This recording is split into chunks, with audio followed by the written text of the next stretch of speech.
It's Coach Rod back on the video talking about the Jezebel spirit. Um, Basically, like I say, it's not really in the Bible, but in the Christian community, we call it Jezebel spirit. It's just a person that has the attributes of, you know, Jezebel, the traits of Jezebel. First of all, I want to say, if you're new to my channel, welcome to my channel. My name is Coach Rod. I'm a kingdom relationship coach. I'm your favorite kingdom relationship coach. And I teach relationship from a kingdom perspective. Kingdom means God's way of doing things. So if it's something that you like, you're interested in, hit the subscribe button, hit the bell so you get notified when I drop a video. Now, let me go over this right here. I'm so sick and tired of going over this. I look different.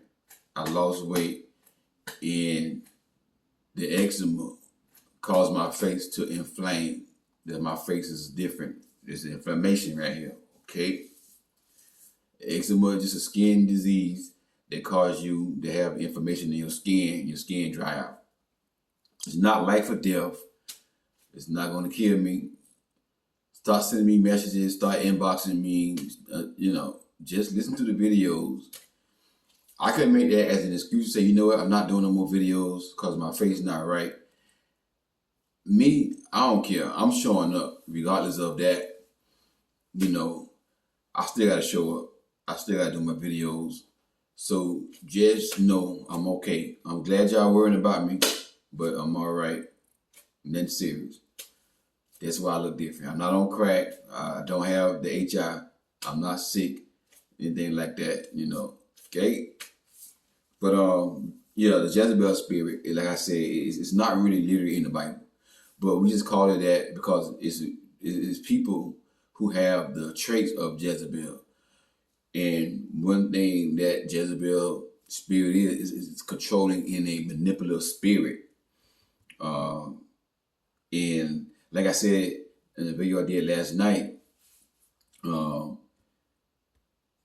spirit of Jezebel falls up under the category of narcissism. Satan was the biggest narcissist, and then Jezebel is right behind him, controlling, manipulative, stuff like that. Gaslighting, all that come up under the narcissist, narcissist. And also men who put hands on women, men who hit women, they also come up under the category of a Jezebel spirit. Because, what men who hit women do is they do the same thing as a narcissist. They rush in a relationship, they move real fast, they love bomb you. The traits, the signs, love bombing you, controlling, manipulative, stuff like that. So it's the same thing. Men who put hands on women is also the same thing as, just a narcissist.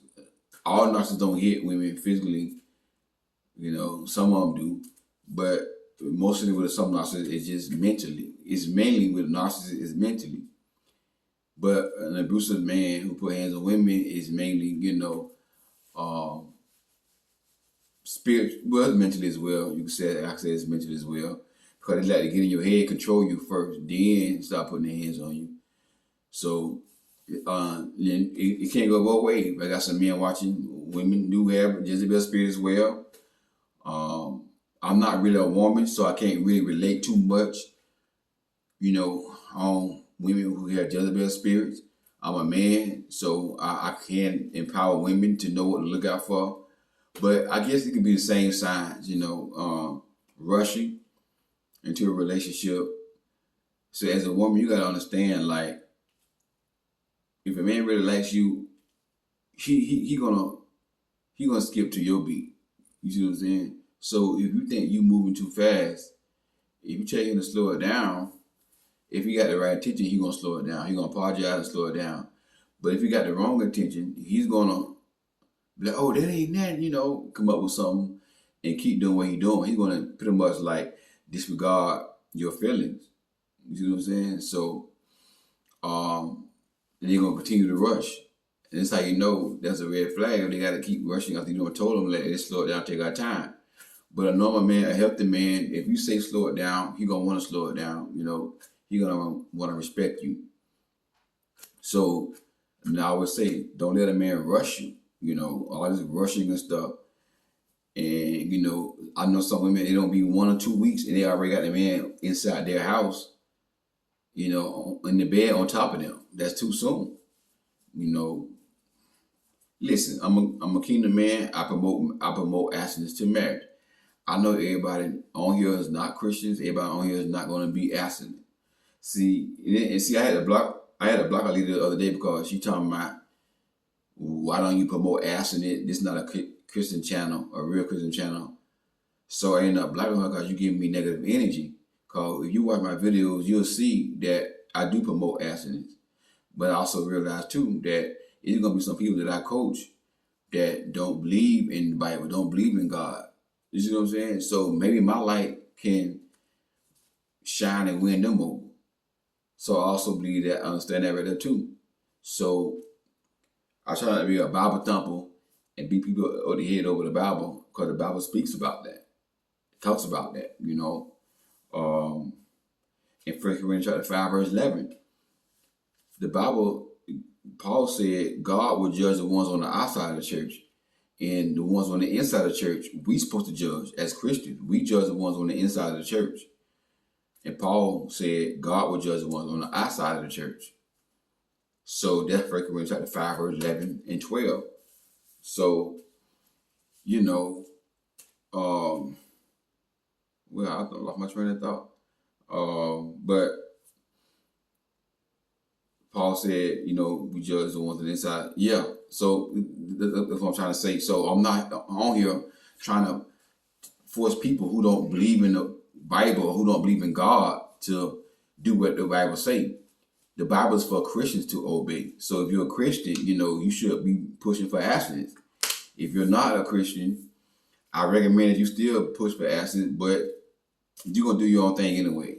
That's between you and God.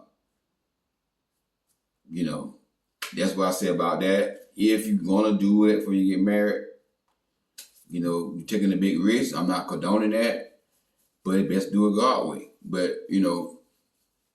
I understand everybody not going to be a Christian. Everybody not going to be, you got someone who calls themselves Christian, they still going to do it before they get married. I'm not here for that. I'm just here to educate people, let them know where they're going wrong at. And you rush and get into that bedroom, let somebody rush you. And men the same way. You go both ways. I may be dressing women more, but men, it can apply this to their life too. Whenever it's a rush, it's a red flag. Y'all just met and they already want a relationship. You know what I'm saying? So as a person, you need time to get to know that person, take time, build instead of just rushing. Y'all meet, and then the next day he want to be exclusive or she want to be exclusive. Y'all in a relationship. That's a red flag. Something ain't right with that right there. Another sign of the red flag is controlling. Start controlling you. A lot of women think they're being submissive, but they're being controlled. Because when you used to do a certain thing and now you meet somebody and they got a problem with it, and now you gotta, they're not your husband, they're your boyfriend. And I don't think a woman should, start doing what she's doing, start living her life because she got a boyfriend. You see what I'm saying? So I understand that right there. So what y'all gotta realize, a man, if he really care about you, he gonna fit in with your schedule. You know what I'm saying? But if you keep telling you why you doing this, why you doing that, and you been doing this, and you don't see nothing wrong with that, you be in control. And a lot of women think they're being submissive. Number one, you submit to a boyfriend. That's number one. The Bible never tells you to submit to a man who you're not married to. If he not your husband, you don't have to submit to him. You submit to God and you respect him. But when he make you his head, then you submit to him. You see what I'm saying? And then you pretty much, like I said, you come up on his mission, his vision, whatever. But anyway, take your time. No rushing, overdoing it. Controlling. Before the controlling is going to be a love bombing. They're going to overdo it with the gifts. All that fall upon us, Jezebel spirit. Overdo it with the gifts. If you really, really not desperate and you happy single, you're gonna see all this stuff. In the beginning, you're gonna see it. You're gonna see it. Rushing, love bombing, control. Then once they get you by like that, then they're gonna start to control you. You see what I'm saying? They're gonna start controlling you, and then telling you where you can and can't go, who you can't hang around with. That's not a healthy relationship. You're a free will. You have a free will. You should be able to do what you want to do. You don't have to.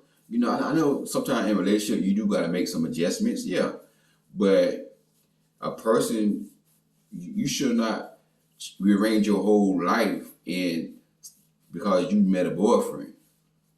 And again, y'all got to stop doing it here. You got to stop moving men in your house, letting these men preach the Bible to you, and then get on top of you and make noise, and y'all good with that. It don't make no sense for a man to be, oh, you gotta submit, and he's shacking up with you. He ain't even trying to marry you. You see what I'm saying?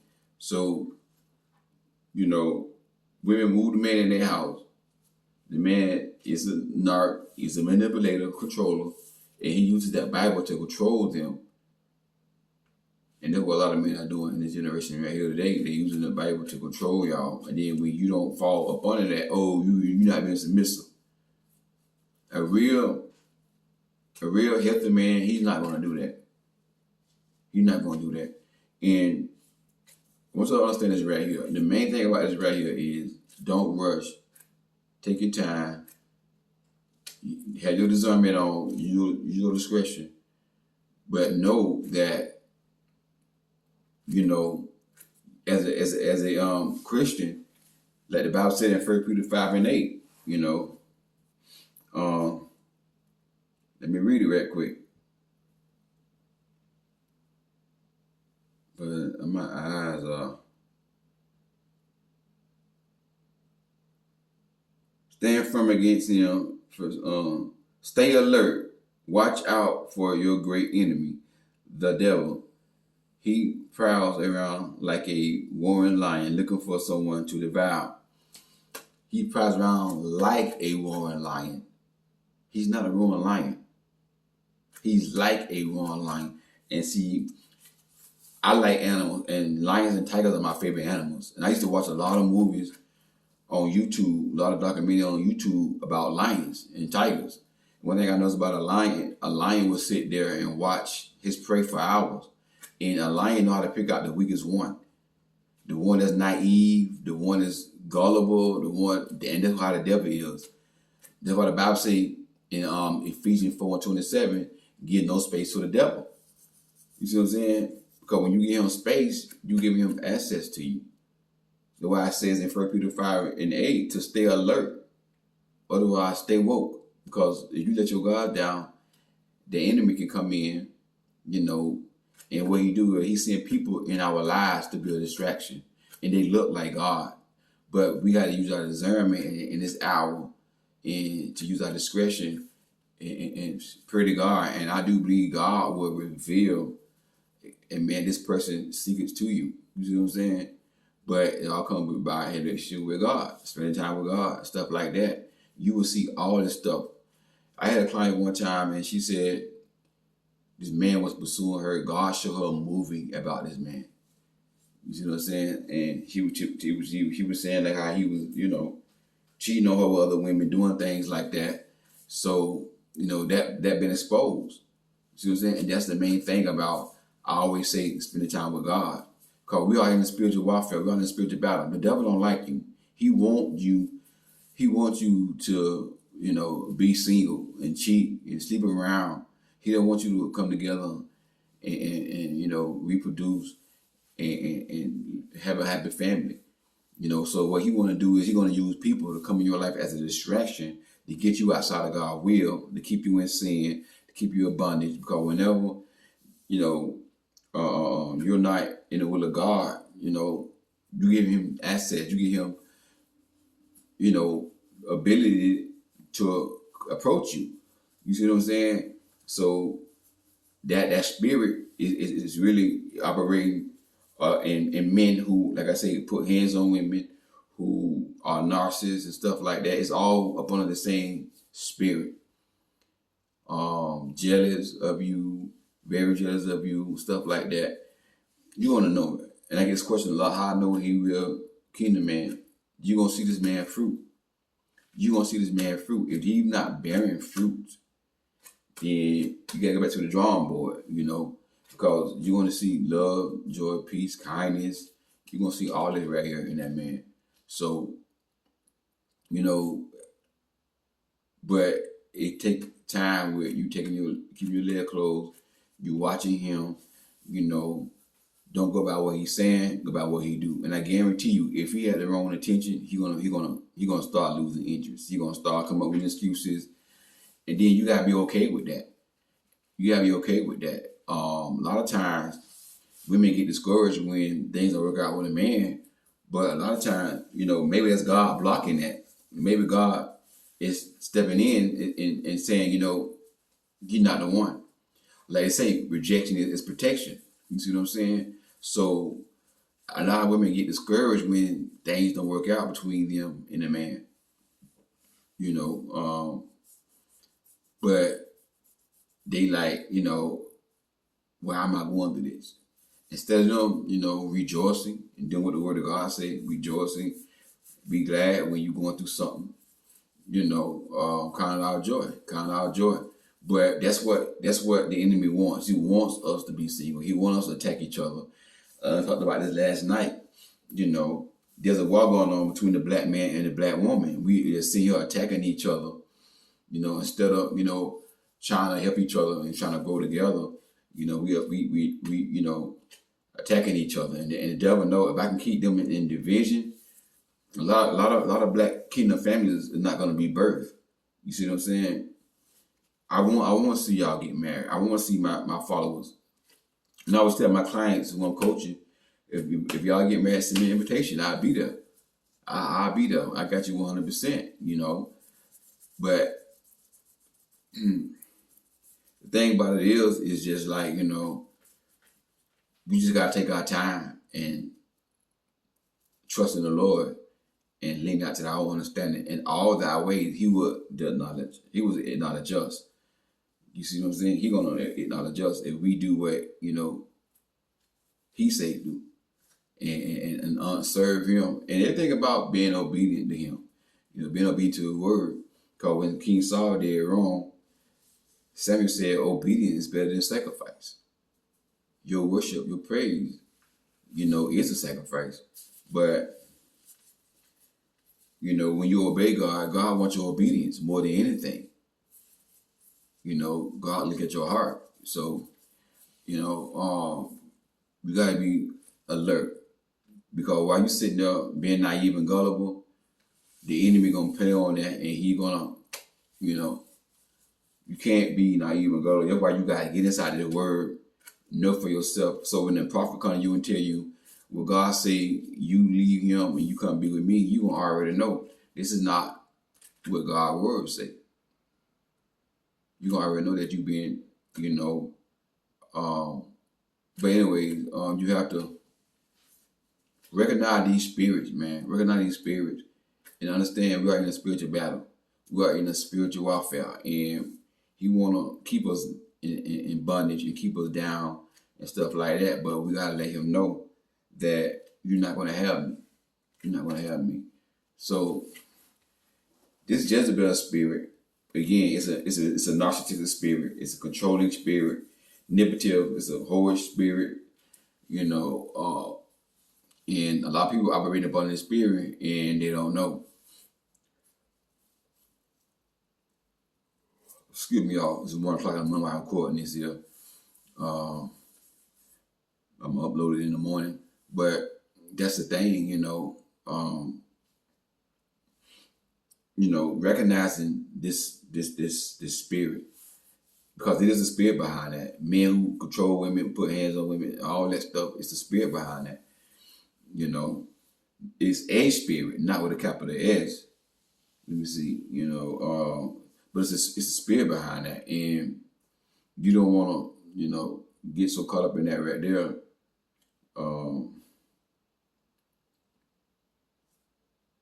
Without my train of thought. Yeah, it's the spirit behind that. And what it does is it comes in your life to get you outside of God's will, and also to kill you. A lot of people, and mainly women, have lost their lives up under the spirit of Jezebel. That manipulative spirit, controlling spirit, and that person, when they don't get their way with you, then they're gonna want to try to harm you. And the enemy can only do what we allow him to do. He can't, do anything other than what we allow him to do. And God uses him to bring people in our life to influence us, to get us outside, of our purpose, outside of God's will, and keep us going, keep us rolling, But I just want to share that with y'all. Part 2 of the spirit of Jezebel, what it is, and break down to y'all in detail, what it's all about. Hey, but God bless y'all. Thank you for tuning in. If you need coaching, the link for this is going to be inside the description box. And also the purchase of my book, Queen Do Not Settle. It's going to be inside the description box as well. Peace out. My eyes is red. I got to go to sleep, y'all. But I'll talk to y'all in the morning. God bless.